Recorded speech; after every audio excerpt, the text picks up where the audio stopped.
Merci d'être là sur le podcast du cheminement, podcast qui s'adresse à toutes les personnes qui veulent prendre soin d'elles et personnes notamment qui souffrent de maladies inflammatoires. Je suis ravie de t'accueillir aujourd'hui pour parler de ton parcours et aujourd'hui nous parler aussi de comment tu peux nous aider en tant qu'individu pour trouver un mieux-être idéal.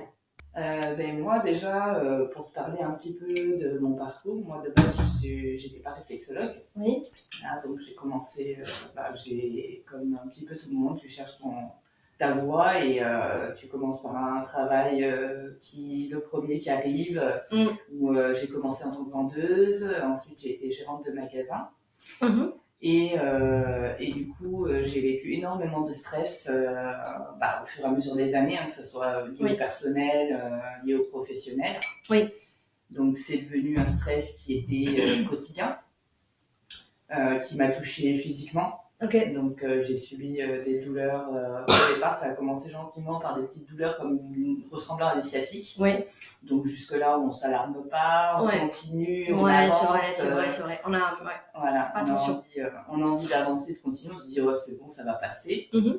Et puis, au final, ça s'est accentué au fur et à mesure du temps. Donc, beaucoup de fatigue. En plus, je continuais dans des stratégies qui n'étaient pas forcément très saines pour moi non plus, comme d'ailleurs beaucoup, et c'est pour ça qu'on travaille énormément dessus aujourd'hui. Et finalement, c'est arrivé que j'arrivais plus du tout à marcher. J'ai eu tout le côté droit paralysé de douleur. D'accord. Et donc, à partir de là, c'est vrai que moi, ça m'a fait comme un déclic dans ma tête. Et c'est là où j'ai commencé à travailler sur moi, parce qu'en allant voir les médecins, ils ne voyaient pas du tout d'où c'est que ça pouvait venir. Okay. Donc, on a fait plusieurs examens, IRM, scanner, tout ça. Ouais. Donc, pour eux, c'était totalement psychologique. Ouais. Voilà. Donc, il a fallu que je me mette à travailler sur moi. Donc, ça a été vraiment un déclic. Vraiment se dire de ne pas continuer sur ce terrain-là, parce que bien sûr, on peut aggraver des situations. Et reprendre un petit peu quelque chose de beaucoup plus sain pour moi et me retrouver un peu aussi du bien-être mental, aussi bien mental que physique finalement, parce que maintenant je me retrouvais avec des grosses douleurs. Voilà. D'accord. Au jour d'aujourd'hui, je ne peux plus soulever de poids lourd.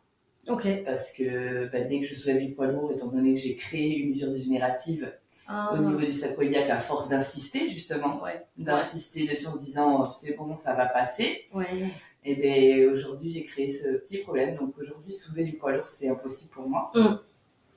Et donc j'ai connu la réflexologie pendant que j'étais en train de travailler sur moi en fait. D'accord. Donc je l'ai connue pendant une séance en entreprise et ça m'a intriguée. Donc j'ai posé énormément de questions à la personne qui m'a fait la séance et tout. Mais sur le coup, voilà, je l'ai laissé dans un coin de ma tête. C'est resté dans un coin de ma tête. Et puis j'ai laissé passer le truc. J'ai travaillé sur moi. J'ai été suivie par une énergéticienne qui m'a enlevé tous mes fardeaux émotionnels. On a travaillé aussi en coaching pour changer ma façon de réagir aux choses, qui était vraiment très extrême et qui du coup, finalement, au jour d'aujourd'hui, je me dis waouh. C'est vrai. Pourquoi je pensais comme ça? C'est sûr. C'est sûr. Ça m'a aidé beaucoup à relativiser, à changer ma façon de réagir à tous les événements extérieurs et aux situations. Ouais, bien sûr. J'ai changé petit à petit mon alimentation aussi. Très bien. Parce que j'avais une alimentation qui n'était pas du tout saine. Bah oui, mais quand on n'a pas le temps, on mange n'importe quoi. Exactement. Et puis, et au final, je me suis rendu compte que ça prenait pas tant de temps que ça de manger ça. C'est vrai. Donc ça, j'ai mis en place aussi une activité physique régulière. Et je me suis rendu compte que ça soulageait énormément mes douleurs. Donc ça. Et à partir du moment où j'ai commencé à y voir plus clair, où le brouillard s'est estompé dans ma tête, c'est là où j'ai commencé à me dire, mais qu'est-ce que je peux faire, moi, pour aider les autres qui sont dans ma situation. Et c'est ça que j'avais envie. D'accord. Tu vois. Ok. Intéressant. C'est ce que tu dis, c'est le parcours de beaucoup de thérapeutes que je reçois ici ou que je connais, que je pense que toi aussi tu connais. C'est en fait cette remise en question vient de nous-mêmes. Exactement. Et on cherche une solution à l'extérieur Et des fois, on trouve, ça prend du temps, ça peut te prendre énormément d'années. Et comme ça peut être très rapide, parce que des fois, tu peux rencontrer la bonne personne au bon moment. Et là, tu progresses de fou, que ce soit sur le mental, que ce soit sur ta douleur, ou parce que tu changes juste tout doucement tes habitudes, tu vois. Et ça t'a pris combien de temps? Parce que c'est ça qui est intéressant. Alors, ça m'a demandé quand même quelques années. Hein, parce que... Avec le recul aujourd'hui, tu te rends compte que c'était pas si facile que ça. Certes, ça demande beaucoup de volonté, beaucoup d'engagement, parce que le cerveau, il a un mode de fonctionnement. Il enregistre nos habitudes à des réactions, et quand on a fait ça pendant plusieurs années, pour lui, voilà, c'est calé, c'est comme ça qu'on doit réagir et pas autrement. Donc changer cette perception face à l'extérieur et ses habitudes, c'est un entraînement qu'on donne au cerveau pour penser différemment.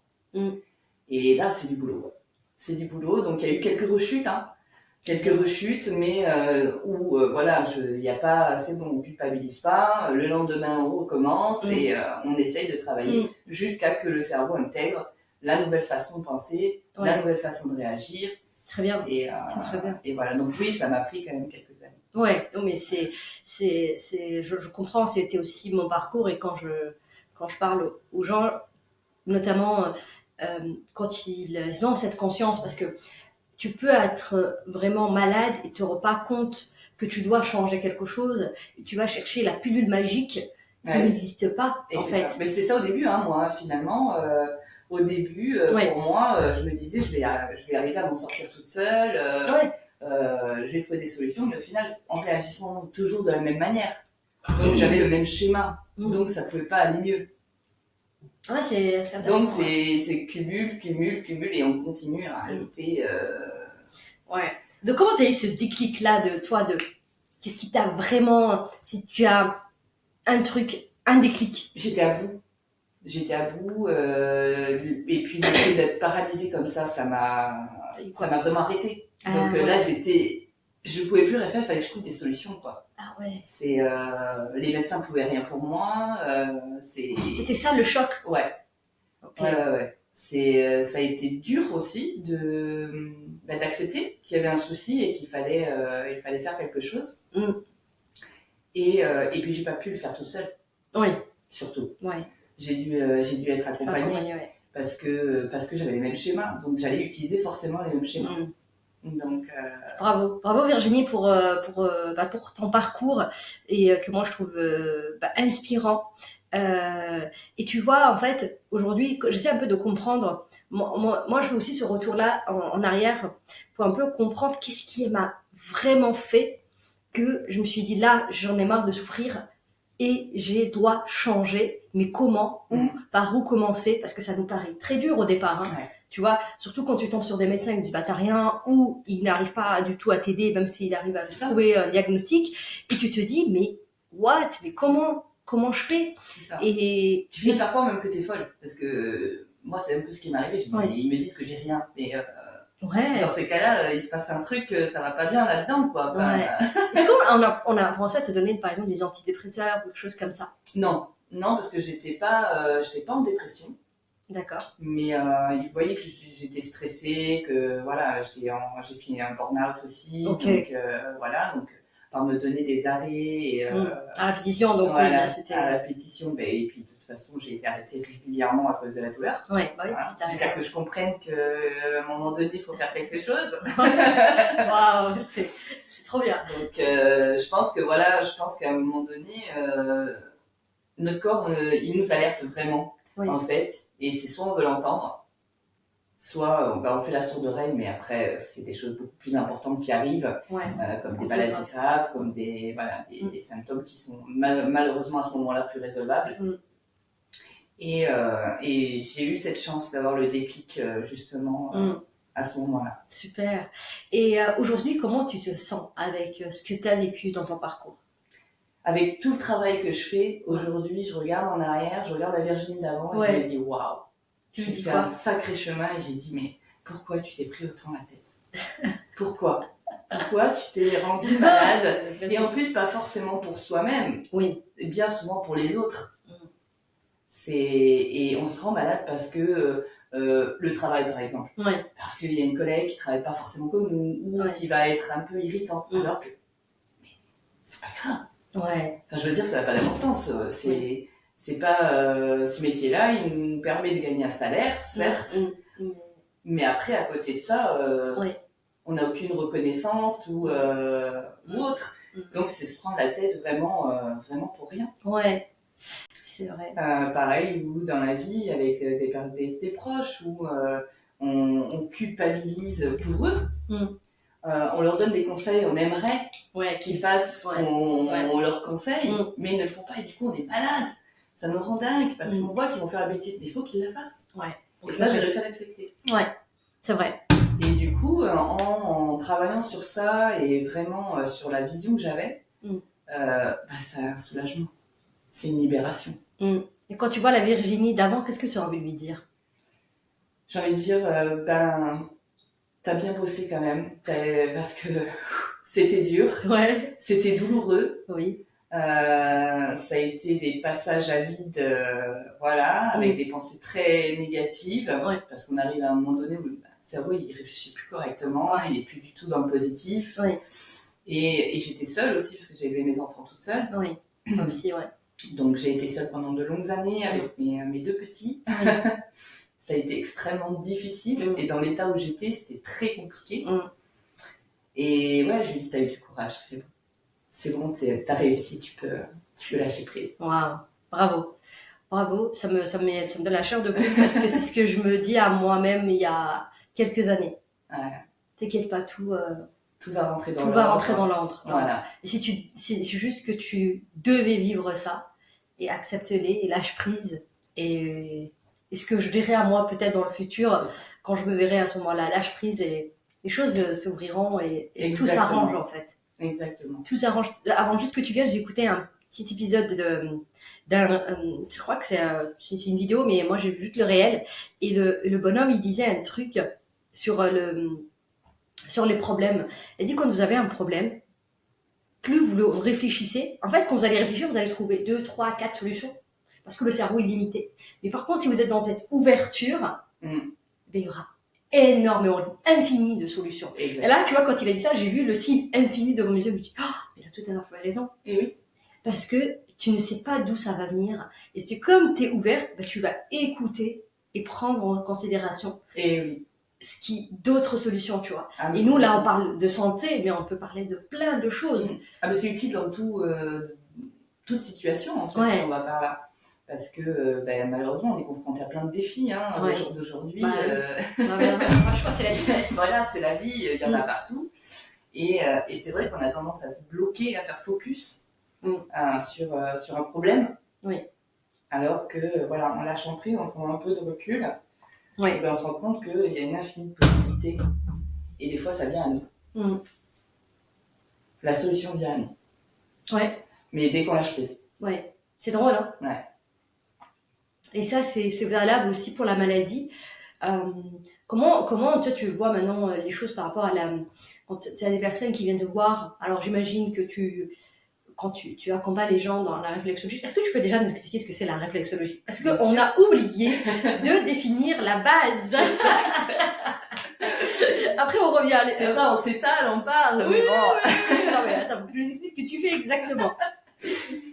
Donc moi je suis réflexologue, donc moi je suis spécialisée en gestion du stress déjà de base. Oui, tu le connais très bien ce sujet. Je connais très bien ce sujet du coup, vu que je l'ai traversé. Oui. Ma méthode c'est la neuroréflexologie. D'accord. Donc elle combine en fait la réflexologie traditionnelle avec une connaissance approfondie du système nerveux. D'accord, ok. Donc elle vise en fait en stimulant les zones réflexes des pieds qui correspondent à des parties du corps. À réguler le fonctionnement du système nerveux et à favoriser donc le bien-être physique et mental. D'accord, ok, ça a l'air simple. Et donc, donc tu appuies sur des points points précis, selon la problématique des personnes, bien sûr, parce que il faut des protocoles qui sont personnalisés, tout le monde ne réagit pas pareil. les problèmes, des symptômes qui vont se déclencher vont pas se déclencher sur d'autres personnes, même en situation de stress. Il y en a qui vont être atteints sur du digestif, d'autres plus que ça va être du musculaire, d'autres ça va être des douleurs articulaires. Donc ça change selon l'organisme de la personne, parce qu'on n'est pas fait tous pareil. C'est vrai. Donc on personnalise un petit peu tout ça. D'accord. Et comment toi, quand les gens viennent te voir, donc là on revient à la question, quel type de personnes tu aides? Quels sont vraiment tes clients? Est-ce que tu as des gens qui sont dans le préventif ou est-ce que tu as des gens qui sont malades? J'imagine que tu as les deux, mais... Alors, j'ai eu une fois pour du préventif, mais très sincèrement, je reçois beaucoup plus de personnes qui sont à bout. Et qui ont, comme moi, tout essayé et que effectivement, les médecins non plus n'ont pas de solution. Et donc, ils tentent. Ok, un peu le dernier recours. Voilà, ils tentent. J'ai eu des sceptiques aussi et qui, du coup, ont été extrêmement ravis des résultats. J'ai de plus en plus d'hommes, d'ailleurs. C'est vrai? Oui. J'avais beaucoup de femmes au départ. Et là, j'ai de plus en plus d'hommes qui viennent, qui arrivent très sceptiques, hein, donc ils ont énormément de questions et voilà. Et je leur dis la meilleure façon, de toute façon, c'est d'avoir la séance et de voir par vous-même ce que vous ressentez à l'intérieur. Et donc on a des effets assez rapidement? Alors on a selon les situations, hein, comment tu as accumulé, depuis combien de temps. On a des résultats sur la première séance, tu vas avoir une bonne relaxation. Et après, selon l'état de la personne, depuis quand elle a accumulé tout ce stress, effectivement, il va falloir un peu plus de séances qui sont rapprochées, tu vois, de 8 jours pour vraiment avoir des résultats significatifs. D'accord. Et une fois que tout est rétabli, parce qu'on travaille sur le système nerveux, donc il faut rééquilibrer les neurotransmetteurs qui agissent notamment sur les maladies inflammatoires, ça agit également quand les neurotransmetteurs sont déséquilibrés, c'est impliqué dans la réponse inflammatoire. Et du coup, on rétablit tout ça de manière à redonner un équilibre. Et après, c'est juste en entretien pour pas qu'ils retombent sur des déséquilibres. Après, ça, c'est mensuel, voire et tous les 2 mois. Ok, intéressant. Donc, en gros, quand la personne elle vient, juste pour expliquer un petit peu comment tu travailles, si tu veux bien expliquer. Donc, en gros, je viens te voir, on fait un bilan. Oui, tu me fais la première. Alors, j'ai un questionnaire de départ. Donc, déjà, pour connaître un petit peu ce qui se passe, s'il y a des maladies, si le parcours aussi, c'est très important. Donc il y a un questionnaire comme ça. Je fais un test aussi sur les neurotransmetteurs. Ok, génial. Pour voir un petit peu si c'est déséquilibré, il va falloir rééquilibrer, parce que c'est souvent de ça que ça vient. Et donc on évalue un petit peu le pourcentage qu'il y a en neurotransmetteurs et ce qu'il faut travailler. Et ça me permet aussi de monter le protocole pour la personne. D'accord, d'une façon beaucoup plus personnalisée et vraiment comprendre le problème ou les problèmes de la personne. Oui. C'est une discussion avec aussi la personne, donc il y a vraiment un bilan de base avant le rendez-vous, mais après quand je suis avec elle, je vais approfondir sur ces questions. Et c'est vraiment un échange et une écoute sur son parcours de vie, sur voilà. Et ça m'aide à comprendre aussi pourquoi il y a eu ces déclenchements et pourquoi elle en est là aujourd'hui. D'accord, hyper intéressant. Et donc, ça dure plusieurs séances, donc en fonction, j'imagine, de la problématique. C'est ça. Tu vas avoir peut-être des personnes où tu feras peut-être 5 séances et d'autres, tu en auras peut-être beaucoup plus. Oui, ça c'est arrivé, oui. C'est arrivé sur des cas où vraiment les gens ils n'en pouvaient plus et là, oui, ça nécessite un peu plus de séances. Je suis allée jusqu'à 8 séances espacées de 8 jours. Mais c'est des cas particuliers, c'est assez rare. En général, 5 séances suffisent pour remettre quelqu'un d'abord. Des fois, un peu moins. Oui, ça va dépendre de la personne, ça va dépendre de son organisme. Là, j'ai eu le cas il n'y a pas si longtemps. Je travaillais pour des personnes qui avaient une charge mentale. Donc, ça agit beaucoup sur leur digestif. Et le monsieur, on avait prévu 5 séances. Au bout de la 4e, il était rétabli. Waouh! Donc, je ne suis pas allée plus loin. Oui, bien sûr. Il viendra juste pour un peu l'entretien. Il viendra pour son entretien, après mensuellement ou tous les 2 mois, et ça suffira largement. Ok, donc, trop bien. C'est super. Allez-y, testez. Testez de la réflexologie. Moi, j'aime bien donc cette approche. Je l'utilise aussi dans mes protocoles. Mais ce qui est cool, cette complémentarité, tu vois. Moi, je suis pas réflexologue, je suis juste là, je fais de la réflexologie plantaire pour venir un petit peu travailler sur le drainage, enfin sur plein de points importants. Mais tu vois, toi, t'es allé te former encore plus loin que ça, et ça, c'est cool. Donc, c'est pour ça que, pour moi, t'es ma complémentaire dans cette prise en charge, même si j'ai cette première base. Et est-ce que ça s'adresse à tout le monde? Bon, moi je vais répondre à la question, mais voilà. Ça s'adresse à tous, ça s'adresse à tous, hein, enfants, des enfants jusqu'aux personnes âgées. Oui. Après, il y a quelques contre-indications, hein, bien sûr, notamment quand on a une thrombose plébique, parce qu'on peut, la réflexologie peut comment dire, décaler le retour veineux. Oui. Donc, faut faire très attention. Comme ça, on ne travaille pas sur une thrombose phlébite. S'il y a des blessures au pied, si on interroge quand même aussi s'il y a eu des opérations récentes, notamment des opérations du cœur ou des choses comme ça.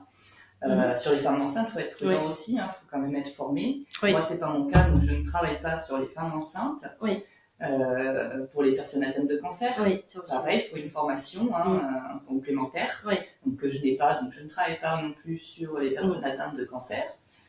Déjà parce que moi, c'était pas mon but à moi, et puis il y a des réflexologues qui sont spécialisés là-dedans, mais il est possible de venir aider justement et soulager les personnes qui sont atteintes de cancer avec la réflexologie, avec bien sûr une formation qui est différent d'une prise en charge d'une personne qui n'est pas atteinte de ces problématiques. Exactement. D'accord, ok. Et donc, on peut te retrouver où Alors, moi, j'ai mon cabinet qui se trouve à la zone industrielle des Milles. Oui. Et après, je fais du domicile également. D'accord, tu te déplaces chez les clients. Je me déplace chez les clients, comme ça. Bien, d'ailleurs, de plus en plus, parce que ils se sentent en sécurité, en confiance chez eux, et c'est tout à fait normal. Donc, même je préfère parce qu'ils sont plus, tu veux les voir plus détendus. Beaucoup plus détendus, Et ils préparent toujours l'espace, ils sont dans le calme, ils sont vraiment prêts. Ces gens-là, en général, quand ils viennent vers moi, ils sont prêts. Oui. Et je pense qu'ils ont tellement envie de respirer, de souffler, trouver l'oxygène.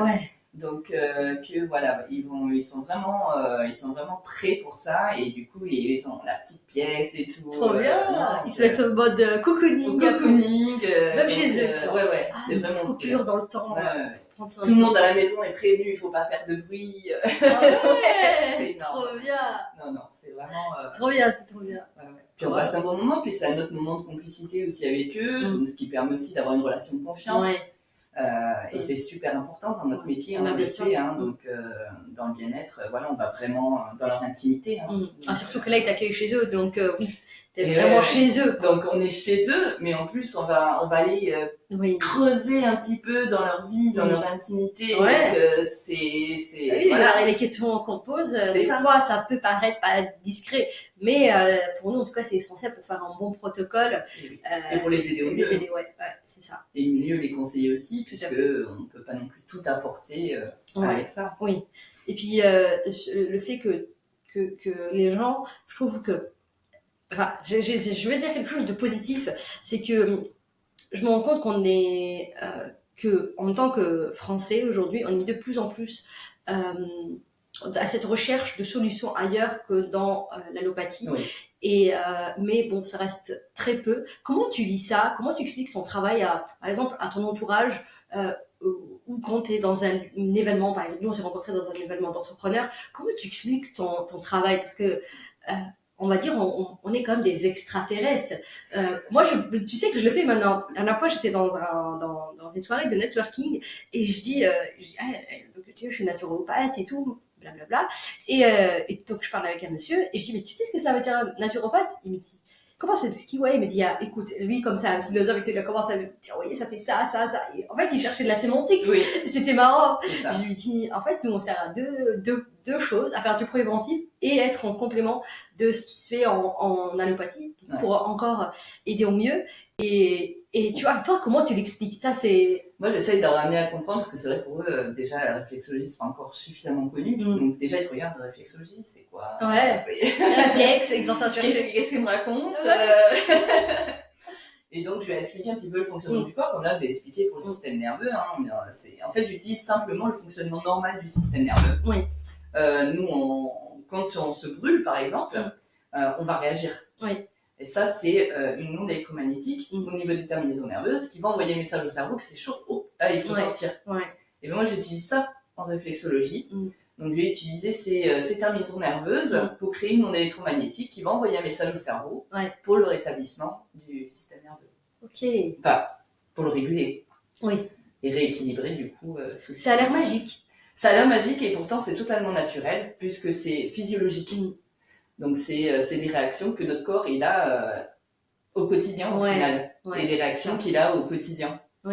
Oui, surtout, pour que ce soit pour nous préserver ou son fonctionnement classique, on va dire, pour la survie. Sauf que nous, aujourd'hui, dans nos vies actuelles, on a deux cerveaux. On a le côté parasympathique, qui est le côté beaucoup plus calme, beaucoup plus posé, et on a le côté sympathique, il faut être actif, et voilà, on a ces deux côtés parce qu'ils sont là pour une bonne raison. Nous, on est beaucoup sympathique. Donc, c'est comme ça tout le temps. Plus le stress, plus. Voilà. Faut aller chercher les enfants, faut régler la réunion du travail. C'est ça. C'est ça. Et du coup, on est tout le temps en sympathique, on s'arrête jamais. Et du coup, c'est pour ça qu'on a ce déséquilibre finalement qui se fait au niveau des neurotransmetteurs et qui est en sur-régime. On a le cerveau, il est en sur-régime, il n'en peut plus. Et on n'arrive plus à revenir en parasympathique. Donc en calme. Tu vois, en posé. Alors il faudrait des moments de détente, de calme, se poser. Mais comment trouver ces moments calmes, tu vois? Parce que la société, elle nous pousse à être hyper productif, à être tout au top du top. Mais ce n'est pas possible aujourd'hui, on s'en rend compte. Comment on peut... C'est pas possible, mais au final, c'est possible. Parce que moi, je disais pareil, c'est pas possible, j'ai pas le temps. Et je me suis rendu compte que je me retrouvais souvent avachie sur mon canapé en train de regarder une série. Voilà. Et à ce moment-là, on a le temps de faire quelque chose. Même si ça dure 5-10 minutes, on n'a pas besoin de beaucoup.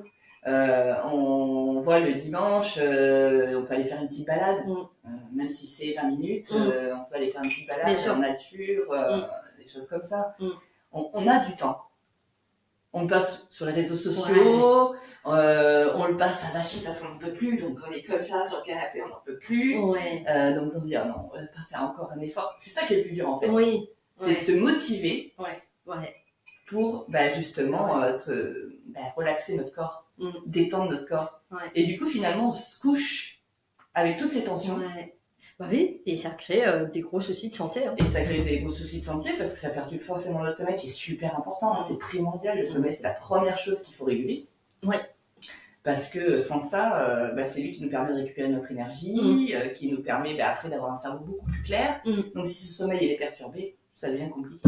Est-ce que la réflexologie permet de travailler sur son sommeil et surtout venir l'améliorer pour le plus réparateur? Elle va aider parce que justement, on est dans ce travail de libération de tension. Donc elle va détendre.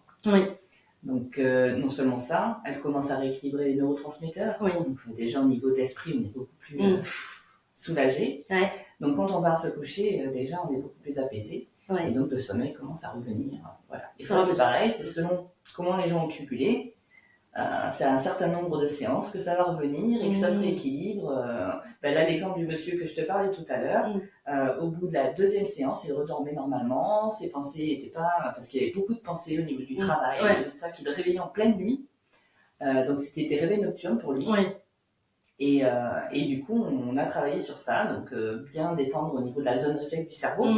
Donc, bien détendre tout ça. Rééquilibrer tout ce qui est neurotransmetteur. Détendre les tensions qu'il avait, parce qu'il y avait beaucoup de tensions musculaires. Donc, au niveau de cervical et de la zone crânienne et tout ça, il faut bien détendre. Et là, tu pars de lit, t'es bien. Bien sûr. Donc, ton sommeil ne peut être que bon. Non mais c'est vrai. Moi, en tant que personne, parce que quand on se forme à la réflexologie, on se masse entre nous, je me souviens, quand j'ai fait la formation, j'ai eu mes règles sans aucune douleur, mais genre parce que c'était sur plusieurs fois, donc j'ai 0 douleur de règles. Enfin, Mais 0, non, j'abuse. Je suis ma Marseillaise, mais on est quasiment à 0, tu vois. Ouais. Donc, des douleurs hyper supportables. C'est apaisé, quoi. Voilà. Et je les ai même pas sentis venir, alors que d'habitude, je le sens une semaine avant. Et après, on a échangé avec les autres personnes. Je dis, mais moi, c'est ce qui m'a aidé. Vous vous rendez pas compte, d'habitude, je ne dors pas de la nuit. Là, je suis arrivée avec, juste, imagine, on est en mode étude. C'est-à-dire qu'on est cobayes entre nous. C'est ça. C'est quoi, la session, elle dure, c'est pas comme une session que tu fais de réflexologie, hein. C'est, je crois qu'on se teste environ 20 minutes, un truc comme ça. Ah oui, donc ça en prenait les 45 minutes quand même. Ouais. Oui, à la fin, mais au début, t'imagines, moi, c'était dès le départ, j'ai commencé à avoir des résultats. Les premiers jours, tu découvres le truc, le toucher, le machin et tout. Ça. Et là, tu t'es dit, waouh, le lendemain, je dis aux filles, parce qu'il y avait que des filles ce jour-là de la formation, je dis, vous vous rendez pas compte, j'ai pas senti mes règles venir. Et c'est juste ça. Enfin, pour moi, c'est, en tant que personne qui l'a reçu, j'étais trop bien. J'ai dormi la nuit, j'ai une nuit hyper réparatrice, donc le lendemain, j'ai pu encore faire les jours, enfin, c'était sur plusieurs jours. Comme quoi, ce que tu dis, c'est une réaction, tu vois, immédiate. Ouais, j'étais hyper. En fait, le fait de détendre, on va permettre de libérer de l'endorphine. Ouais. Et l'endorphine, elle va agir sur la douleur. Ouais. Et du coup, toi, ça t'a apaisé. J'ai rien senti, un truc de fou. Et ça, c'était pendant plusieurs mois. Donc, les effets sont restés pendant plusieurs mois où je n'avais pas eu de douleur, etc., etc. Ouais. Enfin, donc pour les filles qui souffrent, essayez vraiment. Ah oui. Enfin, pour toutes les douleurs, enfin, on peut travailler avec la réflexologie. Mais moi, je témoigne sur ça. J'ai été choquée. J'ai dit à mes amis qui m'hébergeaient à ce moment-là, je leur ai dit, mais les gars, vous vous rendez pas compte, j'ai pas mal. Je vous ai même pas demandé de me réchauffer ma bouillotte ou prendre mon traitement, parce que des fois quand c'est très douloureux et tu dois être en formation, tu dois avoir plein de réunions, etc.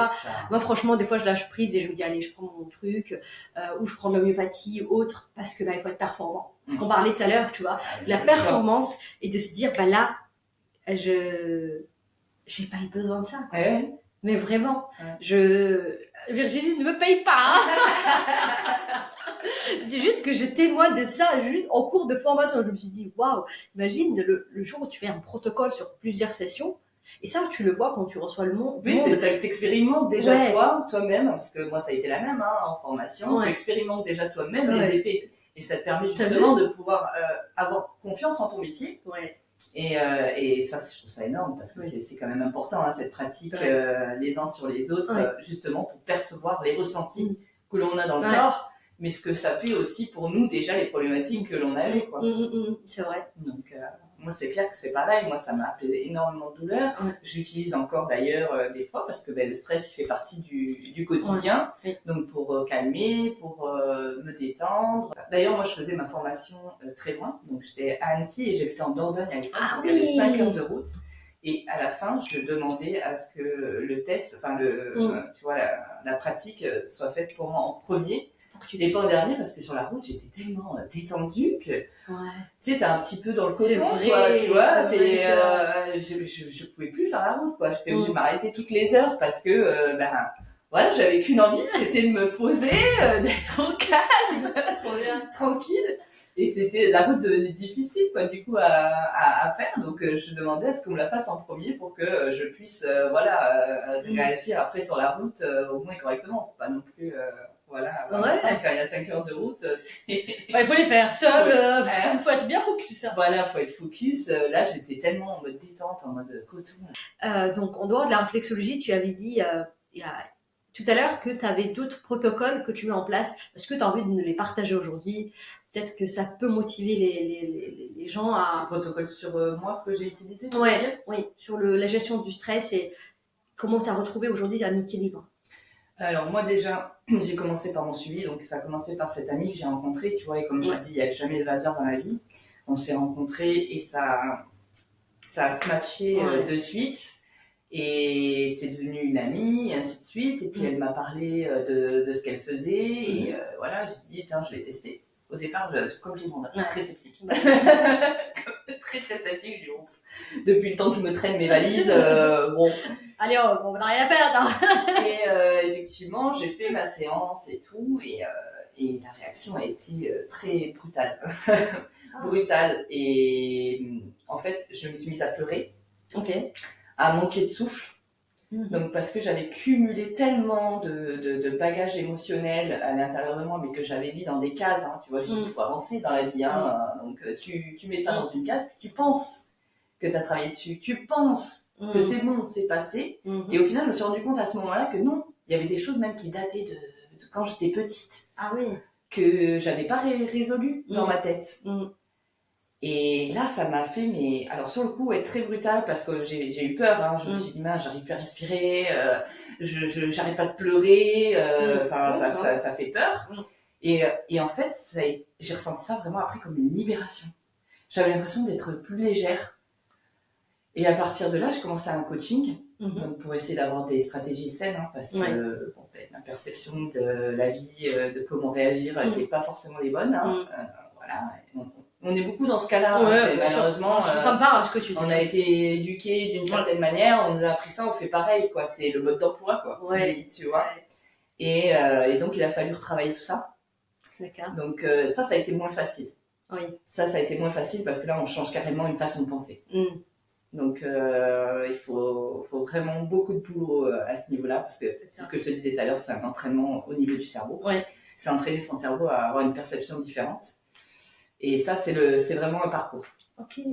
Ça a été le plus difficile. Et après, par moi-même, donc j'ai mis en place, je te dis, au niveau alimentaire, ça c'est super important. Je le dirai jamais assez, parce que j'ai vu des changements au niveau énergie. J'avais beaucoup plus d'énergie à partir du moment où j'ai changé mon alimentation. Moins stressée, du coup. Bah oui. J'ai mis l'activité physique régulière parce que j'ai vu que c'est ça qui me soulageait la douleur finalement. Donc je fais pas un truc intensif. Hein, qu'est-ce que tu fais comme activité? Moi je fais du yoga, des étirements parce que c'est ce qui est nécessaire pour ma problématique. Donc je fais des étirements longs pour permettre d'étirer tout ce qui est tissu conjonctif, bien détendre les muscles et tout ça. Donc moi je fais ça. Je fais beaucoup de marches aussi. Donc je fais beaucoup de rando, des choses comme ça, mais ça c'est vraiment pour avoir ce lien et cette connexion avec la nature. Et je me suis rendu compte que ça me faisait énormément de bien. Aujourd'hui, si je l'ai pas, c'est vraiment un manque. Tu vois que il y a un truc. Je me dis là, il faut que j'y aille parce que j'en ai besoin, parce que on sent que ça remonte, que le stress remonte. Et le fait d'y aller, c'est ressourçant pour moi. C'est vraiment voilà. Mais ça, c'est ma personne. Il y a d'autres personnes, tu vois, ça va être d'autres choses, d'autres activités, d'autres. Le lien aussi avec les amis. Parce que ça, du fait que j'étais fatiguée, j'avais mis beaucoup de distance avec mes amis. Donc, des fois, j'étais dispo, mais des fois, tu vois, t'es tellement fatiguée, stressée. Bon, j'ai pas envie, puis je vais pas être agréable pour les autres. Tu culpabilises un petit peu. Là, maintenant, ce lien avec les amis, c'est super important pour moi aussi. Tu vois, d'avoir ce lien social et de pouvoir rire, de pouvoir parler d'autre chose que de ses soucis, parce que ça n'empêche qu'aujourd'hui, j'ai quand même des soucis. Ah oui, bien sûr. Voilà, je suis certes heureuse, ça, je peux pas mentir. Je suis beaucoup plus heureuse, mais parce que j'ai accepté d'être heureuse avec des choses beaucoup plus moins exigeantes sur ce que je voulais. Avant, c'était beaucoup... je serai heureuse, mais quand j'aurai ça. La condition. Cette condition. Et au final, t'as ça, mais tu veux ça. Et finalement, t'es jamais heureuse. Mais des fois, c'est intéressant. C'est pas le sujet d'aujourd'hui, mais tu vois, cette notion de bonheur, quand on le lie au matériel ou le fait, parce que on pense que quand on va avoir notamment le matériel ou la situation, par exemple, quand on va avoir des enfants, quand on va être marié, etc., on pense qu'on va être beaucoup plus heureux, alors que c'est beaucoup plus profond que ça. C'est vraiment intérieur. Si à l'intérieur, déjà, c'est pas résolu, on n'est pas heureux. On peut avoir tout ce qu'on veut, on sera jamais heureux. Et on peut même tout avoir, on ne sera pas heureux. Parce qu'à l'intérieur, ça ne va pas. Donc, on ne sera pas satisfait. On ne sera pas satisfait, c'est une éternelle insatisfaction. Et c'est moi ce qui m'arrivait d'ailleurs. C'était éternellement insatisfait parce que forcément, au fur et à mesure que ça évoluait, il y avait des choses de bien qui se passaient, mais que je ne voyais plus. Et ça, c'est pareil, c'est quand on est dans cet état de fatigue, de stress, on n'arrive plus à voir finalement qu'il nous arrive des bonnes choses. C'est fou quand tu te rends compte de ça. Je te comprends, c'est mon parcours aussi. Et le fait d'avoir pris justement le coaching et tout ça et pouvoir penser différemment, ouais, ça m'a libéré énormément de choses. Ouais. Énormément de choses. Je suis beaucoup plus légère aujourd'hui, même face aux soucis, même face aux problèmes. Ça m'empêche pas d'être épanouie, ça m'empêche pas d'être heureuse. Oui, il y a un problème, mais on va le résoudre. Voilà. Il y a des fois, je trouve pas la solution tout de suite. Je lâche le truc, j'attends un petit peu, je vais m'aérer, et je reviens. Et mon esprit est beaucoup plus clair. Et finalement, j'ai ce déclic dans mon cerveau et je me dis mais oui, c'est ça, faut que je fasse. Tu vois, pour régler ce problème, c'est ça. Tu vois, même là, dans mon entreprise, il y a des fois, je bloque sur des trucs. Je vais pas me fixer dessus. Ouais. Je laisse. Ouais. Tant pis, ça sera pas fait tout de suite, certes, alors que j'aimerais, mais ça sera pas fait tout de suite, mais c'est pas grave, l'idée elle est pas là, la créativité est pas là, on laisse, on pose, on va faire autre chose, on va se détendre, on va s'élever, et finalement on revient, et puis c'est le cerveau qui amène une idée. Et c'était ça la solution. Et c'était ça le truc. Mais oui, mais pourquoi j'y ai pas pensé plus tôt? Parce que c'était le process. Voilà, et puis on était trop concentrés aussi, donc ça nous demande énormément, donc... Non, c'est super ce que tu dis, je partage vraiment ton point de vue sur ça. Et aujourd'hui, quel conseil tu pourras donner aux gens qui nous écoutent, alors quand ils souffrent notamment de stress chronique, alors je pense que 99% de gens souffrent de stress chronique. Alors je te donne ce chiffre, mais peut-être que je me trompe, enfin j'espère, mais la majorité, en tout cas, des Français souffrent de stress chronique. Et quand on est conscient qu'il y a quelque chose qui ne va pas, en fait, tout simplement. Et donc là, on est déjà dans un process beaucoup plus avancé. Et quand on n'est pas conscient, comme c'était notre cas avant... Là, c'est beaucoup plus dur. Ouais. Qu'est-ce que tu conseilles pour les deux personnes? Sur une personne qui n'a pas conscience, c'est très difficile de conseiller. Parce qu'elle n'est pas encore à ce stade-là et elle n'est pas encore ouverte à ça. Donc il va lui falloir un travail encore, elle va encore rentrer dans ces schémas-là et jusqu'à qu'elle ait un déclic ou pas. Mais il y a malheureusement on peut pas apporter. Ça va être des fois une vidéo qui va apporter un déclic, des fois ça va être un événement comme moi au niveau physique. Ça va être des fois, ça prend comme ça, on en a marre, on est à bout. Là, j'ai eu le cas d'une dame qui voulait trouver des solutions parce qu'émotionnellement, elle en pouvait plus, ça la rendait très malheureuse et elle en avait marre d'être malheureuse. Donc voilà, mais on part toujours d'un déclic. On part toujours d'un déclic et d'une prise de conscience. Ouais, c'est vrai. Et c'est pareil, même à ce moment-là, au moment de la prise de conscience, il faut être prêt. À passer à l'action. Il faut être prêt à passer à l'action. Parce que la prise de conscience, c'est la première étape. Et donc, le passage à l'action, quelle solution on peut mettre en place, déjà seul, qui te vient comme ça en tête, toi? Déjà tout seul, c'est déjà prendre conscience qu'on a besoin de temps. Donc, s'accorder du temps, même si c'est 5-10 minutes. Là, j'ai eu une personne qui était tout le temps disponible pour les autres. Il faut arrêter. C'est bien d'être disponible pour les autres, mais si soi-même on n'a déjà pas l'énergie pour nous-mêmes, on peut pas l'avoir pour les autres non plus et on peut pas concrètement les aider puisque on est fatigué, donc on n'a pas cette pensée positive, pas cette concentration pour l'apporter une aide positive. Donc déjà se concentrer sur soi, c'est la première chose pour pouvoir aider les autres. Si on veut vraiment aider les autres, il faut déjà se concentrer sur soi, s'aider soi-même pour pouvoir mieux aider les autres. Ça, c'est la première chose. Après, c'est d'instaurer l'activité physique. Ça, c'est indéniable. C'est très important. Alors, bien sûr, comme je dis, activité physique, on pense tout de suite à quelque chose d'intensif. C'est pas forcément quelque chose d'intensif, mais aller faire le tour de pâté de maison pour promener le chien, par exemple, c'est une activité. Voilà, on fait ça tous les jours. Ça fait du bien. On se rend pas compte, mais ça fait du bien. C'est un début. Et après, on instaure d'autres petites choses. Le côté alimentaire, ça aussi, c'est indéniable. L'alimentation, ça a toute son importance. Là, en mangeant pas ça, en final, c'est comme si on donnait à la voiture qui est une essence, on lui donnait du diesel. Et tu veux qu'elle fonctionne. Et tu veux qu'elle fonctionne. C'est pas possible. C'est absolument pas possible. Le corps, c'est pareil. Donc, si on lui donne pas le bon gasoil, finalement... Alors, ça marchera pas. Il va pas marcher, non. Et du coup, il fonctionne au ralenti. D'accord. C'est des choses qu'on peut faire seul. De soi-même. Oui. Ça, c'est vraiment le basique de soi-même. On peut déjà commencer par ça. Et si on veut se faire accompagner, comment choisir, par exemple, le thérapeute ou la thérapie qui nous convient? Parce que c'est ça aussi, je me rends compte. Moi, quand je me voyais avant, j'ai été voir plein de personnes parce que j'étais tellement perdue, je ne savais pas vers qui me retourner. Je pense que toi aussi, hein, on est beaucoup à avoir fait ça, c'est d'aller voir plein de gens qui nous ont été recommandés ou qu'on a entendu parler sur Internet ou un truc comme ça. Et des fois, on ne tombe pas sur des gens qui nous comprennent ou là, parce que la thérapie ou l'outil n'est pas adapté à nous. Toi, comment tu le vois aujourd'hui en tant que l'autre côté, en tant que thérapeute, et comment tu l'as vu aussi en tant qu'aussi malade, enfin ancienne malade? Pour moi aussi, au départ, moi j'ai eu un coup de chance parce que je suis tombée sur cette amie qui m'a énormément aidée. Mais je pense que la vie me l'a mis sur le chemin aussi. Hein.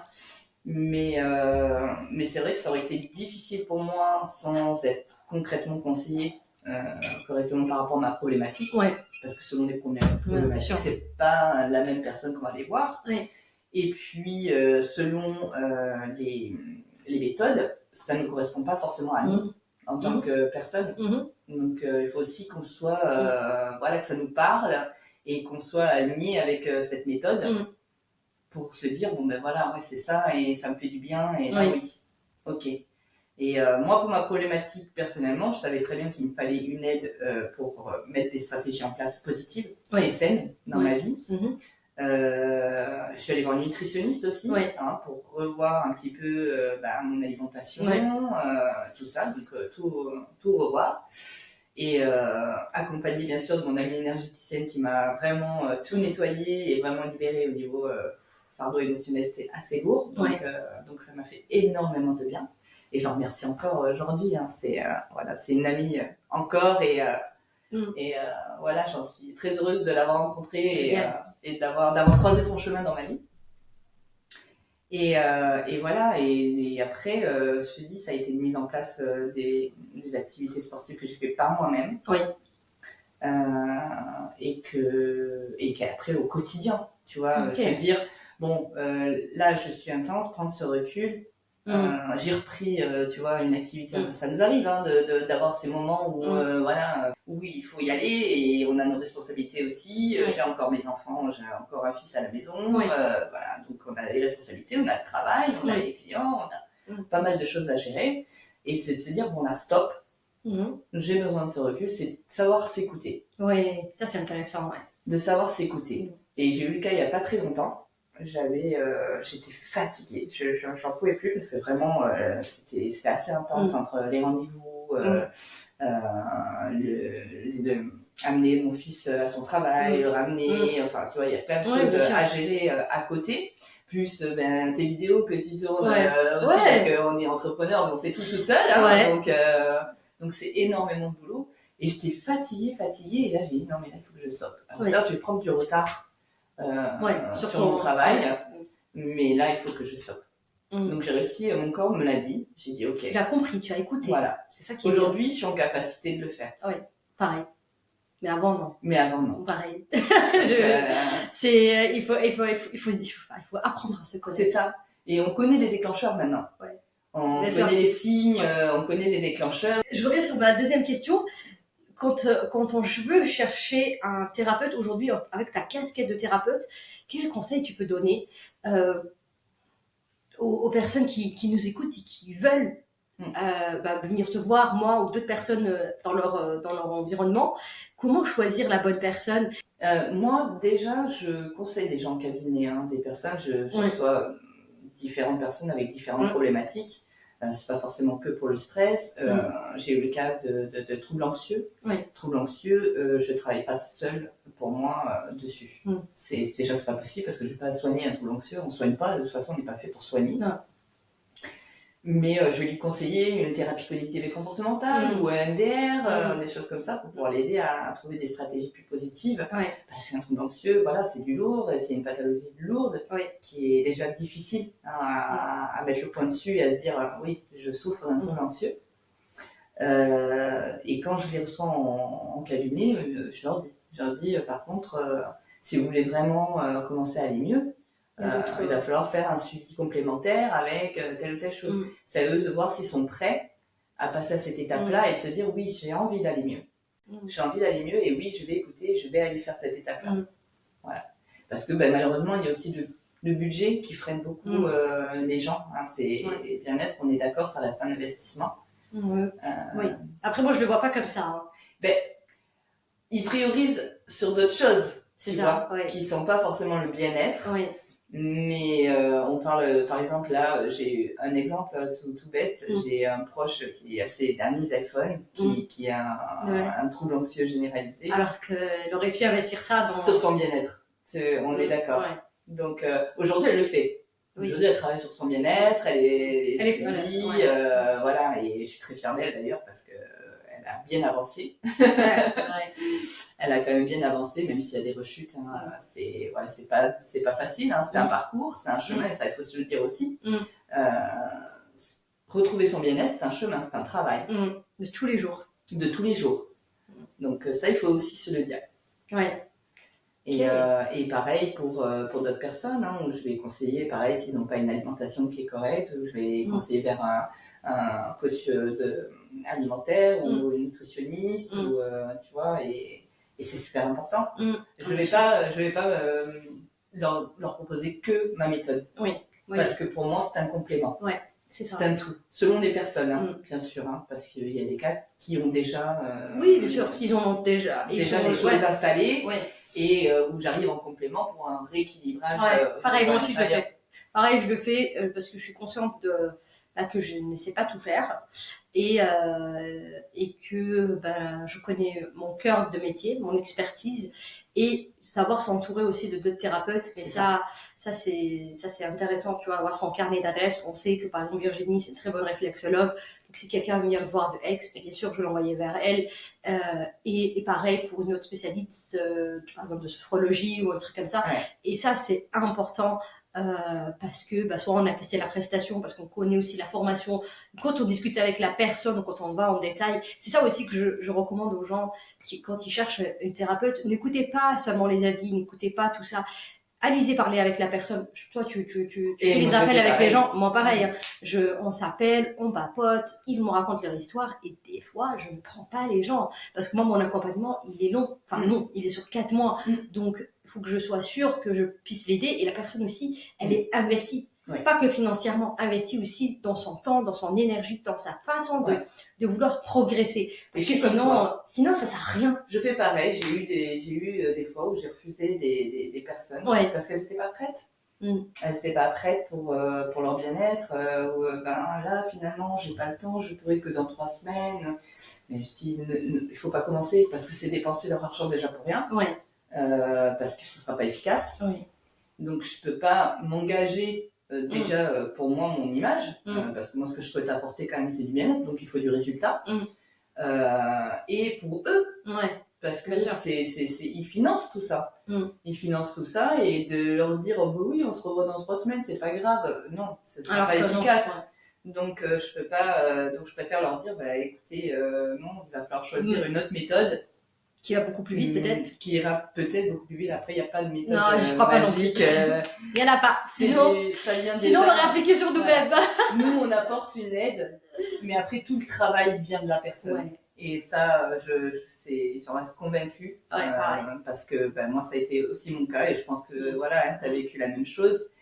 Et tout le travail vient de la personne. Donc, c'est sa motivation, son engagement envers elle-même qui va faire que elle va aller mieux. Voilà. Et puis à l'écoute des conseils bien sûr que vont lui apporter tous les professionnels qu'elle va voir ou que bien sûr. Et cette approche très holistique que nous on a aujourd'hui est très importante parce qu'on se rend compte qu'il faut travailler sur tous les plans énergétiques, alimentaires, physiques, etc., et que tout ça t'aide dans ton processus de rémission. Complètement. Et d'arriver à un état où tu peux avoir, en tout cas, moi, mon objectif, c'est que mes clients, comme moi, c'était d'avoir une vie normale, c'est-à-dire voyager, ne pas être stressé, qu'est-ce que je vais manger, enfin bref, c'est ça. Vraiment dormir, ne plus avoir mal, tout simplement, quelque chose, tu vois, que ce soit physique ou mental, de ne plus être en boucle comme ça, parce que quand on a mal physiquement, on a mal aussi dans la tête, et ça, on s'en rend compte que quand on le vit, et malheureusement, aujourd'hui, cette prise en charge n'est pas énormément bien faite en France sur le niveau médical, et les gens, quand ils viennent nous voir, comme je t'ai dit, c'est pour ça que je t'ai posé la question, est-ce que tu fais du préventif ou pas? Mais malheureusement, on ne le fait pas, parce qu'on n'est pas aussi éduqué à le faire. Moi, j'ai été voir des gens pour m'aider quand j'étais mal, parce que le médecin ne l'a pas fait, tu vois. Mais aujourd'hui, je suis dans ce truc de préventif. Même si je vais bien, ma maladie en rémission, je vais travailler sur telle chose, parce que je vois que c'est parce que je m'écoute et je vois que c'est je vois que c'est pas ouf, tu vois. Je me dis là j'ai peut-être besoin d'un petit coup de main là. Pourtant je connais plein de choses, mais là moi c'est pareil, je continue quand même malgré tout quand je sens que de moi-même je peux pas ramener cet équilibre à l'intérieur. On le ressent aujourd'hui, cette capacité toutes les deux de vraiment s'écouter et de connaître ces signes justement et de nous permettre justement et là, je vais aller voir cette personne parce que je sais que là, elle va me remettre un petit peu. Il me manque ça. Sinon, Et parce qu'on est consciente aujourd'hui dans notre processus que on ne sait pas tout faire. On a aussi même regarde, même tes réflexologues, tu peux pas faire ta réflexion. C'est pas le même ressenti, c'est pas tout seul. Voilà. Moi, j'ai essayé, mais je pourrais, mais le ressenti n'est pas le même. Je trouve que c'est quand même mieux quand c'est quelqu'un d'autre qui le fait, où on peut vraiment se détendre et se relaxer. Bien sûr que ça a une action sur le corps, mais on ne se détend pas. Parce qu'on est concentré sur le geste qu'on pose, donc on ne se détend pas, on ne se relaxe pas vraiment, on est concentré sur ce qu'on est en train d'appliquer. Alors que c'est pas le but. Le but est vraiment de relâcher et de se détendre. Ok, alors on va bientôt terminer. Si tu veux nous donner des conseils que ce soit sur la gestion de stress ou sur quelque chose de plus global si tu veux, qu'est-ce que tu peux donner comme 2 conseils, tu veux donner beaucoup plus aux gens qui nous écoutent. Bien sûr, le stress, c'est le deuxième facteur des maladies inflammatoires. Je pense qu'il est ex aequo avec l'alimentation moderne. Il n'y a pas encore de statistiques qui prouvent ça, mais pour moi, ils sont ex aequo. Qu'est-ce que tu peux donner comme recommandation, comme conseil que les gens peuvent mettre en place voilà. Et on termine comme ça l'épisode. Accordez-vous des moments de détente. Voilà, ça commence par déjà ça. Et vous verrez déjà au niveau sommeil, ça ira mieux. Vous allez retrouver de l'énergie et ça va vous permettre d'avoir plus de recul, justement pour trouver des solutions à gérer ce stress. Comment gérer ce stress? Voilà, vous aurez plus de recul et plus de lâcher prise à ce niveau-là. Mais ça commence déjà. Commencez par vous accorder du temps pour vous détendre. Je le dirai jamais assez. Il faut s'accorder du temps parce que au jour d'aujourd'hui, il est même primordial parce que effectivement, on est hyper sollicité dans la vie. C'est super important. Ça, et puis faites attention à votre alimentation parce que c'est ça qui va vous permettre d'avoir l'énergie nécessaire pour affronter tous les défis au quotidien. Donc, voilà. Merci Virginie, merci d'être venue, d'avoir partagé ton parcours, tes solutions. Alors, je vais juste faire une petite promo de Virginie. Donc, elle se trouve à Aix-en-Provence. Donc, vous pouvez la retrouver sur les réseaux, mais ça, je mettrai tous les liens dans la description. Et voilà, si vous voulez aller la voir, n'hésitez pas. En tout cas, elle sera ravie surtout si vous lui dites que vous l'avez découvert via le podcast. donc voilà. Merci encore une fois. Merci à toi de m'avoir invitée et de m'avoir donné cette chance de pouvoir parler de mon métier. Avec plaisir. Et puis surtout de parler du stress, qui est vraiment quelque chose que pour moi, ça me tient à cœur. On pourra en parler pendant des heures. Hein. On pourrait. Mais bon. On va arrêter là. Merci à toutes les personnes qui vont nous écouter. Et n'hésitez pas à réagir, à nous partager vos tips, comment vous gérez le stress, qu'est-ce qui marche sur vous. Parce que c'est aussi intéressant de s'inspirer des uns et des autres. Il y a tellement d'outils et c'est ça qui est intéressant. Il y a tellement d'outils et qui sont vraiment, pour moi, je dirais, très personnel, tu vois. Oui, tu prends l'outil, tu l'adaptes à toi, tu l'essayes, tu vois que ça marche, bah, tu le gardes. Tu vois que ça marche c'est pas. que ça nous parle. C'est vrai qu'il y a tout un panel d'outils en fait pour la gestion du stress, mais il faut vraiment que ça parle à la personne et que ça soit adapté à la personne. Voilà, moi j'ai les miens, mais ça correspond pas forcément à quelqu'un d'autre. Prenez soin de vous, à bientôt, bye bye.